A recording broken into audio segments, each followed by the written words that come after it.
Okay so hey guys, welcome back to my channel. My name is Mihir Jadhav. और अगर अब तक आपने मेरे चैनल को सब्सक्राइब नहीं किया तो प्लीज़ कर दीजिए, क्योंकि मैंने गिटार के बहुत सारे वीडियोस डाल दिए अब तक। तो ये मेरा गिटार सीरीज़ लेसन का अगला वीडियो है। तो इसके पहले वाले वीडियो में हमने सीखा था कि गिटार के बेसिक रूल्स क्या होते हैं, जैसे गैप रूल सीखा था, बाद में सीरीज़ क्या होती है वो जाना था। तो उसी वीडियो की कंटिन्यूएशन में आज हम सीखने वाले हैं फुल गिटार सीरीज़ क्या होता है। उसके बाद हम सीखने वाले हैं 2 इंपॉर्टेंट कॉन्सेप्ट्स गिटार के, या टर्मिनोलॉजी जिसे हम कह सकते हैं, वो है शार्प एंड फ्लैट। तो ये क्या होता है, इसे बजाते कैसे है और आपके गिटार के फ्रेटबोर्ड पे ये कैसे होता है। तो डोंट वरी, ये हम आज के इस वीडियो में कवर करने वाले हैं। तो without wasting any time, quickly let's get started.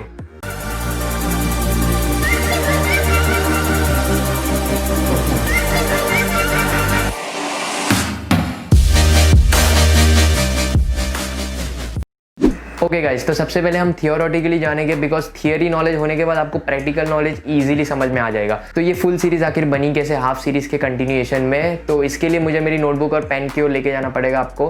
तो चलिए चलते हैं मेरे नोटबुक के ऊपर। ओके फ्रेंड्स, तो इसके पहले वाले वीडियो में हमने सीखा था कि हाफ सीरीज क्या होती है और हाफ गिटार सीरीज क्या होती है, जो आपके गैप रूल को फॉलो करती है। तो इस वीडियो में हम एक और सीरीज सीखने वाले, वो है फुल सीरीज।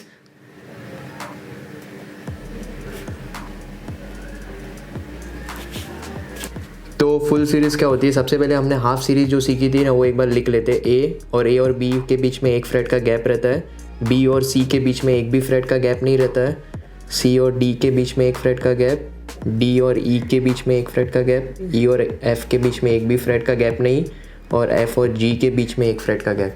तो ये थी हमारी half series, half guitar series, जो आपके गैप रूल को फॉलो करके बनी है। तो अभी हम आज के वीडियो में सीखने वाले हैं कि फुल गिटार सीरीज़ क्या होती है। तो ये सीखने के पहले आपको 2 टर्मिनोलॉजीज आनी चाहिए गिटार की, वो है शार्प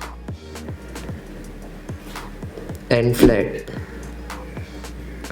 तो इसके लिए मैंने फ्रेटबोर्ड का एक डायग्राम बनाया, वो मैं आपको बता दूँ। तो जब भी आप अपने गिटार में प्ले करते समय आप आगे की ओर बढ़ते हैं ना, तो आप शार्प कॉर्ड में जाते हैं। तो यही है, आप जैसे जैसे आगे की ओर बढ़ते जाएंगे ना, आपके कॉर्ड्स का साउंड है ना थोड़ा शार्प होते जाएगा। और उसी का बिल्कुल अपोजिट है फ्लैट। और एक और बात, जो शार्प है ना, आप इसको डिनोट कैसे करते हैं, शार्प को आप है ना हैश सिंबल से डिनोट करते हैं। और फ्लैट क्या है, फ्लैट शार्प का बिल्कुल अपोजिट है। तो गिटार के फ्रेटबोर्ड पे आप आगे की ओर बढ़ते हैं तभी वो शार्प हो जाते हैं कॉर्ड्स, और जब भी आप उल्टा आते हैं ना तो वो फ्लैट हो जाते हैं। तो ये फ्लैट को आप रिप्रेजेंट किससे करते हैं, बी से, स्मॉल बी से। तो ये हो गया शार्प और बी का मतलब। तो अभी ये शार्प और बी फुल सीरीज़ कैसे कंप्लीट करते हैं, वो इन दोनों कॉर्ड्स के बीच में है ना जो गैप, ये गैप के इधर है ना शार्प और बी आएंगे। लेकिन भाई ये दोनों में से कौन से आएंगे, ये शार्प आएगा कि फ्लैट आएगा। तो सबसे पहले मैं लिख तो इसके लिए मैं आपको एक लिख के बताता हूँ, ए क्लास की सीरीज़। तो ए क्लास के अंदर ए के बाद क्या आना चाहिए, ए शार्प, उसके बाद बी सी। तो अभी आप देख सकते हैं कि ए के आगे बढ़ रहे हैं हम, मतलब फ्रेटबोर्ड के आप नीचे की साइड आ रहे हैं। तो नीचे की साइड आ रहे हैं तो शार्प हो जाएगा, तो इसलिए मैंने लिख दिया ए शार्प। अभी सपोज आपको बी फ्लैट चाहिए, तो जैसे कि मैंने कहा था, आप रिवर्स में जाएंगे तो आपको फ्लैट कॉर्ड्स मिलेंगे, तो वो बी फ्लैट हो जाएगा। तो आप इसी के एक स्टेप रिवर्स, तो आप इसी के एक फ्रेट रिवर्स आएंगे ना, तो आपको मिल जाएगा बी फ्लैट। उसके बाद सी के आप एक फ्रेट आगे जाएंगे तो आपको मिल जाएगा सी शार्प। और सी के बाद आता है डी, और डी के आप अगर एक फ्रेट पीछे आ जाएंगे तो आपको मिल जाएगा डी फ्लैट। वैसे ही आप आगे आगे बढ़ते जाएंगे, डी के बाद आएगा डी शार्प, डी शार्प, और तो डी के बाद आएगा डी शार्प, उसके बाद आएगा ई फ्लैट, बिकॉज इसके बाद वाला फ्रेट है ई। बाद में एफ और ई के बीच में एक भी फ्रेट का गैप नहीं आएगा। बाद में आपको आएगा एफ शार्प। बाद में जी के एक फ्रेट पीछे हम जा रहे हैं, इसके लिए जी फ्लैट और जी। तो यही सीरीज़ है, ये रिपीट हो जाएगी। ये जो गैप्स को फिल कर रहा है ना, ये ए शार्प और बी फ्लैट, इसी को फिल करने के बाद जो आपका सीरीज़ बनता है ना, वो रहता है आपका फुल गिटार सीरीज़। और अगर गैप के साथ आप देख रहे हैं तो वो बन जाएगा आपका हाफ गिटार सीरीज़। ओके, तो इसे मैं अभी अच्छी तरीके से लिख दूँ ताकि आप इसे अपने नोट्स में भी रख सकते हैं। तो ये मैं लिख दूँ अच्छी तरीके से, फुल गिटार सीरीज़।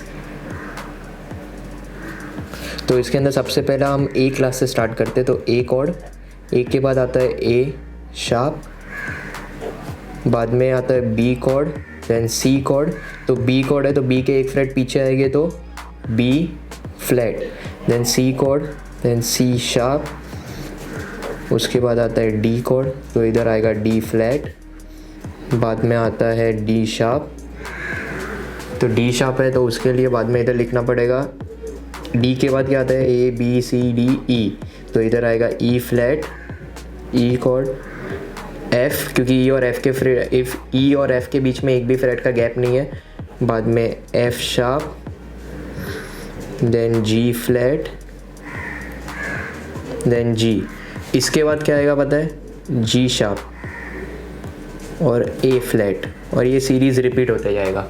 तो ये थी आपकी फुल गिटार सीरीज़ जो मैंने अच्छी तरीके से लिख दी है। तो इसके अंदर है ना, ये आपका ए कॉर्ड से सपोज स्टार्ट हो रहा है फर्स्ट फ्रेट से, तो इसके आप एक फ्रेट आगे जाएगा ना तो आपको मिल जाएगा ए शार्प, और बाद में बी के आप एक फ्रेट पीछे आएगा ना तो आपको मिल जाएगा बी फ्लैट। तो इससे आपको एक और चीज़ तो पता चली गई रहेगी कि आपका ए शार्प और बी फ्लैट है ना आपके फ्रेटबोर्ड के ऊपर एक ही जगह पे आता है। तो इसमें कंफ्यूज होने की ज़रूरत नहीं है, बिकॉज कौन से भी सॉन्ग्स आप प्ले करेंगे तो उधर कभी कभी ए शार्प भी लिखा रहता है और दूसरी वेबसाइट पे देखेंगे तो बी फ्लैट भी दिया रहता है, लेकिन ये दोनों एक ही फ्रेट्स पे बजते हैं। तो जैसे ये मैं एग्जांपल के लिए एक फ्रेटबोर्ड बनाया है, तो ये फर्स्ट फ्रेट है, ये सेकंड फ्रेट है, ये थर्ड फ्रेट है। तो सपोज आप ए कॉर्ड इधर बजा रहे हैं और ए का एक फ्रेट छोड़ के इधर आता है बी कॉर्ड, तो ए और बी के बीच में कौन से कॉर्ड्स आते हैं, ए शार्प और बी फ्लैट। तो ये जो गैप बचा है ना सेकंड फ्रेट पे, यहाँ पे ए शार्प भी आएगा अगर आप एक फ्रेट आगे आएंगे, या तो बी फ्लैट भी आएगा अगर आप एक फ्रेट पीछे आते हैं। तो ये दोनों ही है एक ही पोजीशन पे, एक ही फ्रेट पे, तो इसमें कंफ्यूज नहीं होने का ज़्यादा। तो ये बन गया आपका ए शार्प और बी फ्लैट। तो इसमें आपको एक और चीज़ पता चल गई रहेगी कि आपका कभी भी है ना बी शार्प नहीं रहेगा कॉर्ड, और बी शार्प कभी भी कॉर्ड नहीं रहेगा आपके गिटार की सीरीज़ में, और सी फ्लैट कभी भी नहीं रहेगा।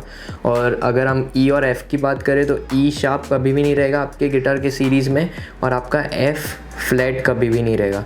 तो ये जो दो चार कॉर्ड्स हैं ना, ये आपके गिटार की सीरीज़ में कभी भी प्रेजेंट नहीं रहेंगे, बिकॉज बी और सी के बीच में एक भी फ्रेट का गैप नहीं है, और ई और एफ़ के बीच में एक भी फ्रेट का गैप नहीं है। तो ये सीरीज़ में कभी भी ये चार कॉर्ड्स नहीं आएंगे। ओके, सो अभी थियोरेटिकल नॉलेज बहुत होगी, अभी चलिए प्रैक्टिकली सीखते हैं कि शार्प और फ्लैट को आखिरकार प्ले कैसे करते हैं आप फ्रेटबोर्ड पे।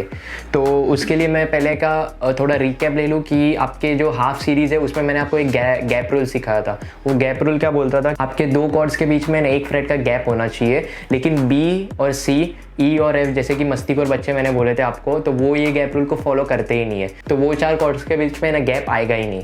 तो अभी सपोज मैं ए कॉर्ड पकड़ता हूँ, तो ए कॉर्ड मैंने पकड़ा, तो इसके बाद जब आपको बी कॉर्ड पे जाना है ना तो आपको एक फ्रेट का गैप छोड़ना पड़ेगा। तो ये एक थर्ड फ्रेट छोड़ के आप जब भी फोर्थ पे जाएंगे ना और बार लगाएंगे तो ये बन जाएगा आपका बी कॉर्ड। लेकिन अभी जो आपने गैप छोड़ा है ना फ्रेट का, वो फ्रेट के ऊपर ही आपको शार्प और फ्लैट प्ले करना। तो सपोज आप एक फ्रेट पीछे गए, वापस वही गैप जहाँ पे छोड़ा था ना वही फ्रेट पे आप बजा रहे हैं ना, तो वो बन जाएगा आपका बी कॉर्ड। उसके बाद सपोज आप ए से आगे आ रहे हैं, वो बन जाएगा आपका ए शार्प कॉर्ड, और बी के बाद सपोज आप एक फ्रेट पीछे आते हैं तो ये बन जाएगा आपका बी फ्लैट कॉर्ड। तो अभी बी और सी के बीच में एक भी फ्रेट का गैप नहीं रहता है, तो इसके लिए हम डायरेक्ट जाएंगे सी कॉर्ड के ऊपर। उसके बाद सी और डी के बीच में एक फ्रेट का गैप रहता है, इसके लिए ये बन जाएगा आपका सी शार्प, बाद में ये बन जाएगा आपका डी फ्लैट, और अगर ये बन जाएगा आपका डी कॉर्ड, और डी कॉर्ड से एक कॉर्ड पीछे आएंगे तो ये बन जाएगा आपका डी फ्लैट कॉर्ड। तो ये था कुछ नॉलेज। इसके बाद अगर सपोज आप सी पे जा रहे हैं, सी से एक फ्रेट आगे जा रहे हैं तो ये बन जाएगा आपका सी शार्प, और डी से सपोज आप एक फ्रेट पीछे जा रहे हैं तो ये बन जाएगा आपका डी फ्लैट। तो ऐसे ही जैसे आप एक फ्रेट आगे जाएंगे तो ये आपका शार्प कॉर्ड बन जाएगा, एक फ्रेट पीछे आएंगे तो बन जाएगा आपका फ्लैट कॉर्ड। तो यही है गिटार की फुल सीरीज जो आपकी हाफ गिटार सीरीज को फॉलो करके बनी है। मैं इतना ही शार्प कॉर्ड्स और फ्लैट कॉर्ड्स के बारे में मैंने आपको पूरा नॉलेज दे दिया है। तो I hope you like this video. So if you like this video please share it with your friends और subscribe to my channel. And अगर अब तक लाइक भी नहीं किया तो कर दो। आई थिंक आपको मैंने अच्छी तरीके से समझा दिया शार्प और फ्लैट कॉर्ड्स क्या रहते हैं। तो चलिए मिलते हैं नेक्स्ट वीडियो में, तब तक के लिए बाय बाय।